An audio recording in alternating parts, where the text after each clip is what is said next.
السلام علیکم۔ سچ یہ نہیں ہے کہ جس پہ ہم یقین تو کریں لیکن زبان پہ لانے سے کترائیں اور اس حد تک مطمئن رہیں کہ ٹھیک ہے یہ کسی کو پتہ نہیں چلے گا،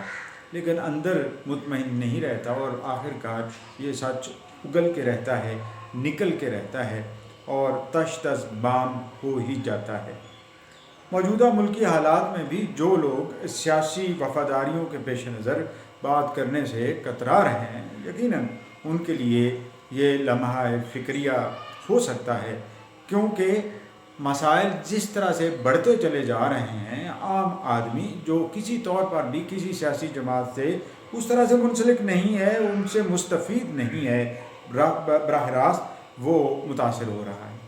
ایک غریب آدمی جس کی تنخواہ 20,000 22,000 یا جس کا روزگار اتنا ہی ہے کہ روزانہ بمشکل 700-800 روپے کما پاتا ہے، اس مہنگائی کے دور میں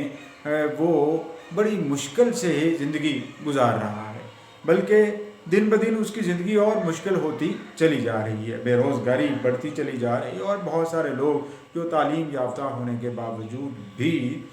کچھ کر نہیں پا رہے اور اس پہ اپوزیشن بھی تقریباً خاموش ہے۔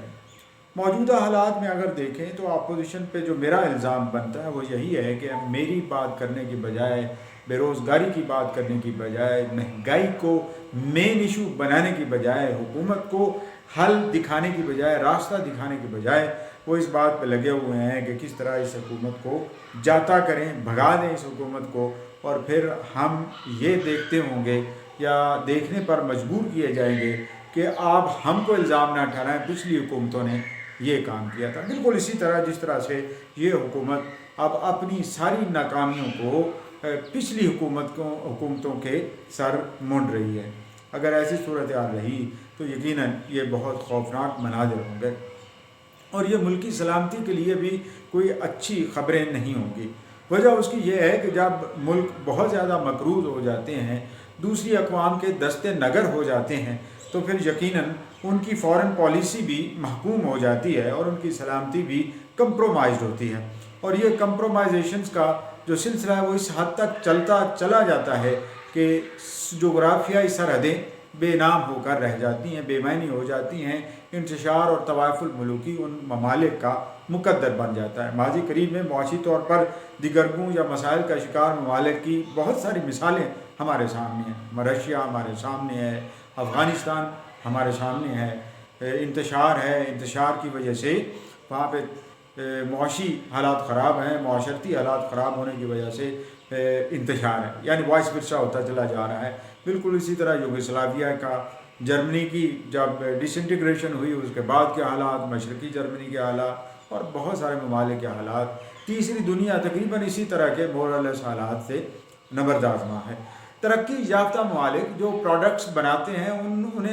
انہیں یہ زوم لیے بیٹھا ہے کہ مارکیٹیں تو ہیں نا، ابھی کچھ نہیں ہوتا، لیکن ترقی پذیر ممالک میں کنزیومرز اب بہت زیادہ مسائل کا شکار ہیں اور وہاں پہ یہ چیزیں پہنچانا، بیچنا اب آسان نہیں رہا، خاص طور پر پاکستان میں۔ اب حکومت کو اور اپوزیشن کو اس وقت چاہیے کہ ہوش کے ناخن لیں اور مسائل کا حل کریں، الزام تراشیوں سے نکلیں اور مسائل کا ادراک کریں اور ادراک کرتے ہوئے ایک رائٹ ڈائمنشن میں ملک کو لے کے جائیں۔ یہ نہیں ہے کہ پچھلی حکومتوں نے یہ کیا، پچھلے لوگوں نے یہ کیا۔ بھئی اگر وہ ملزم ہیں، اگر ان پہ الزام آپ لگا رہے ہیں تو الزام میڈیا میں مت لگائیں نا، ان کے خلاف الزام ثابت کریں عدالتوں میں اور عدالتوں سے فیصلے لیں ان کے خلاف اور انہیں پابند سلاسل کریں، ان کو سزائیں دیں جو ان کے لیے مقرر ہو سکتی ہیں۔ یہ بات نہیں چلے گی اور ایک دن بھی نہیں آپ چل پائے گی، خدا نخواستہ جس طرح سے ہم مسائل سے دو چار ہیں۔ یہ ایک دوسرے کو متون کرنا اب چھوڑنا ہوگا، اور عوام بھی اب جان چکی ہے کہ یہ حکمران یا اپوزیشن کے لوگ جو ماضی کے حکمران ہیں یہ اپنے مفاد کے لیے زیادہ کام کرتے ہیں، عوامی مفاد کی بات آئے تو یہ کمپرومائز کر لیتے ہیں۔ یقیناً ہم سب کو سوچنا ہوگا۔ والسلام۔